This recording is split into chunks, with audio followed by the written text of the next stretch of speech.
एक पेड़ की डाली पर एक चिड़िया और उसके छोटे छोटे बच्चे रहा करते थे। चिड़िया अपने बच्चों को घोंसले में छोड़कर जंगलों को उस पार दूर बस्ती में जाया करती थी। एक दिन किसी घोड़े पर उसने चने का दाना पाया। वो उसे लेकर चक्की में धरने को ले गई। दाल धरते धरते एक दाल खूंटे में धरी रह गई। एक ही दाल बाहर निकली।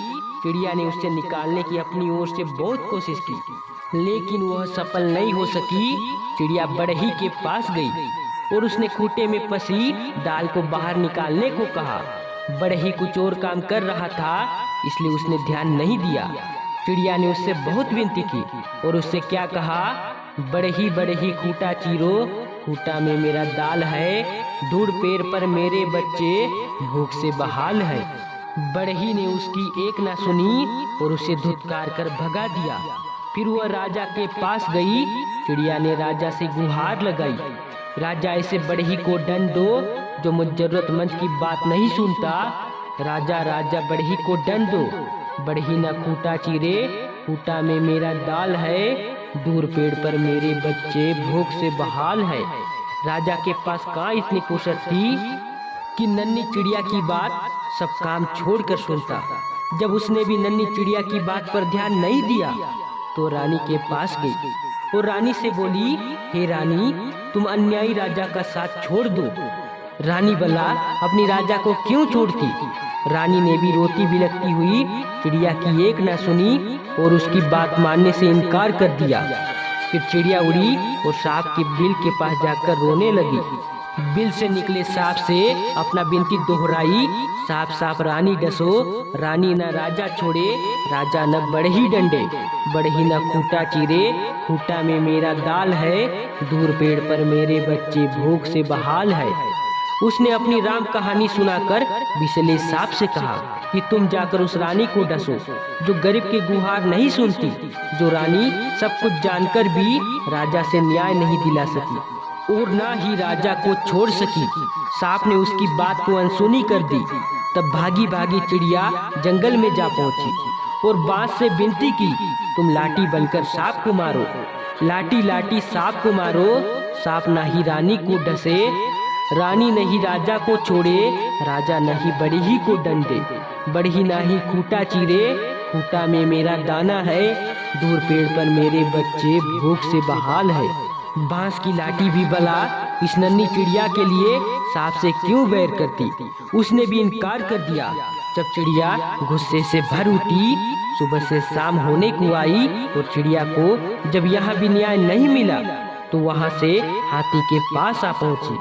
हाथी के पास पहुंचकर विनती की, तुम मुझे न्याय दिलाओ, उस बांस के पेड़ को तोड़ दो जो मुझ दुखियार की मदद नहीं करता है, बलवान होते हुए भी अन्याय के विरुद्ध खड़ा नहीं होता।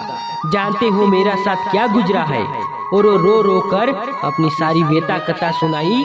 हाथी हाथी बांस को तोड़ो और लाठी नहीं सांप को मारे, और सांप नहीं रानी को डसे, रानी नहीं राजा छोड़े, राजा नहीं न्याय दिलावे, बढ़ई नहीं खूंटा चीरे, खूंटा में मेरा दाना है, दूर पेड़ पर मेरे बच्चे भूख से बहाल है। हाथी ने भी चिड़िया की बात सुनकर ठस से मस नहीं हुआ। उसने भी उनका साथ नहीं दिया और उसके बातों को नजरअंदाज करते हुए आगे बढ़ा। और नन्ही चिड़िया का धीरज धीरे धीरे टूटने लगा और वह थक कर चूर हो गई। जहाँ की तहाँ बैठी लाचार सी होकर आंसू बहाने लगी। सारी दुनिया उसे अंधेरी दिखाई देने लगी। किस किस से उसने अपनी कहानी नहीं सुनाई, लेकिन किसी ने भी उसकी मदद नहीं की। बेसहारा की पुकार पर कोई ध्यान नहीं देता। तभी एक नन्ही चिट्ठी आकर उसका हाल पूछने लगी। उसने देखा नन्ही चिट्ठियों की एक लंबी लाइन एक के पीछे एक चली आ रही है। चिट्ठियों ने आकर उसे घेर लिया और चिड़ियों से पूरी वेता कथा सुनने के बाद सहानुभूति के साथ बोली, बहन, दुनिया में रोने गिड़गिड़ाने से काम नहीं चलता और ना ही बैठकर आंसू बहाने से कुछ होता है। हिम्मत हार के बैठना तो कायरता है। तुम चलो हमारे साथ, हम न्याय दिलाएंगे तुम्हें, कोई रास्ता निकालेंगे। चलती चलती चिड़िया ये सोचती रही कि भला यह नन्ही नन्ही चिट्ठिया मेरे क्या मदद करेगी, जबकि बड़ों बड़ों ने मुझसे मुंह मोड़ लिया और मेरे किसी काम नहीं आए। खरे चलो देखते हैं, कोई तो मेरी मदद के लिए आगे आया है। चिड़िया सोचते हुए चली जा रही थी। तभी चींटियों ने कहा, तुम यही थोड़ी देर इस पेड़ की डाली पर बैठ जाओ। तुम देखना कि उस विशाल और बलवान हाथी से हम तुम्हारे काम को कैसे करवाते हैं। हिम्मत हारने से कुछ नहीं होता है, मिलजुल कर समस्या का हल ढूंढने से ही हर समस्या का हल निकल जाता है। चिड़िया उड़कर पेड़ के डाली पर बैठ गई और चींटियों की कारीगरताओं को देखती रही।